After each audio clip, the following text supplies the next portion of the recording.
ध्यानचंद, यह नाम सुनते ही हमारे रोंगटे खड़े हो जाते हैं। दिल में एक अलग ही जोश आ जाता है। ध्यानचंद का जन्म 29 अगस्त 1905 को इलाहाबाद में हुआ था। बचपन से ही उन्हें हॉकी से प्यार था। वो घंटों हॉकी खेला करते थे।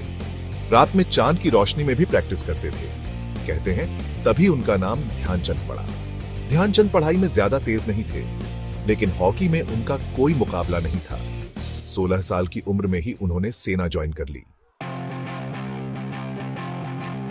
सेना में भर्ती होने के बाद ध्यानचंद को हॉकी खेलने के और मौके मिले। उन्होंने खूब अभ्यास किया। जल्द ही उनकी प्रतिभा सबके सामने आ गई। 1926 में उन्होंने न्यूजीलैंड दौरे पर भारतीय सेना टीम का हिस्सा बनकर सबको अपनी प्रतिभा का लोहा मनवाया।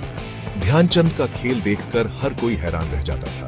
उनकी हॉकी स्टिक मानो जादू की छड़ी थी। गेंद उनकी स्टिक से चिपकी रहती थी। 1928 में ध्यानचंद ने पहली बार ओलंपिक खेलों में भारत का प्रतिनिधित्व किया। एम्स्टर्डम में हुए इस ओलंपिक में भारत ने स्वर्ण पदक जीता। ध्यानचंद ने शानदार प्रदर्शन करते हुए 14 गोल दागे। इसके बाद 1932 के लॉस एंजल्स ओलंपिक और 1936 के बर्लिन ओलंपिक में भी ध्यानचंद ने भारत को स्वर्ण पदक दिलाया।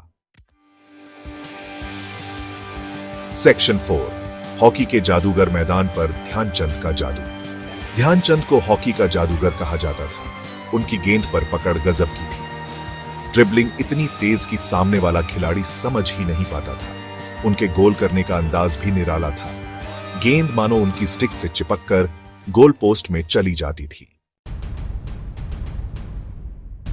सेक्शन 5, राष्ट्रीय नायक ध्यानचंद की विरासत। ध्यानचंद सिर्फ एक खिलाड़ी नहीं थे, वो एक किंवदंती थे। उन्होंने भारत को दुनिया में हॉकी का बादशाह बनाया। उनके जन्मदिन 29 अगस्त को भारत में राष्ट्रीय खेल दिवस के रूप में मनाया जाता है।